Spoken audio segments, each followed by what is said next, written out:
खेती ने 3 महाद्वीपों में दुनिया को पूरी तरह बदल दिया।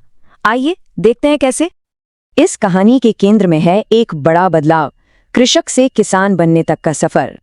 और ये बदलाव सिर्फ जमीन का नहीं था, ये एक ऐसी क्रांति थी जिसने समाज को ही बदल दिया। ये एक पुराने दौर का अंत था, जहां गांव वाले जीने के लिए संसाधन आपस में बांटते थे। एक तस्वीर है शांत खूबसूरत देहात की, और दूसरी है जमीन के बंटवारे और ताकत के खेल की हकीकत। आंकड़ा चौंकाने वाला है। 1750 से 1850 के बीच 60 लाख एकड़ साझा जमीन घेर ली गई।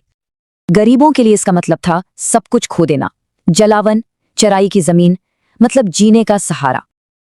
अब अटलांटिक के पार अमेरिका में भी कुछ ऐसा ही हो रहा था, उपजाऊ जमीन के लालच में। इन नक्शों में साफ दिखता है कि कैसे जमीन का मकसद ही बदल गया, गुजारे से बाजार के लिए।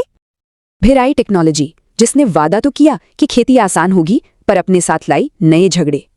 मजदूरों को अपनी नौकरी जाने का डर था, इसलिए उन्होंने उन मशीनों को ही तोड़ना शुरू कर दिया। लेकिन अमेरिका में इन्हीं मशीनों ने ग्रेट प्लेन्स जैसे मुश्किल इलाकों में खेती को मुमकिन बनाया। शुरुआती दौर में तकनीक सीधी सादी थी, लेकिन इस मुश्किल जमीन को जोतने के लिए काफी थी।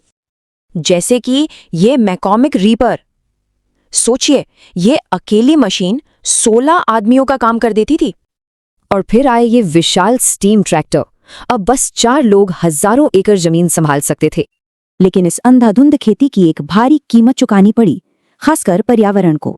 नतीजा 1930 के दशक का वो भयानक डस्ट बोल, जब धूल के तूफानों ने सब कुछ तबाह कर दिया।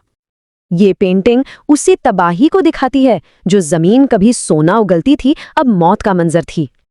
इन सब के पीछे थीं ग्लोबल मार्केट की ताकतें, जो किसानों को समंदर पार से कंट्रोल कर रही थीं।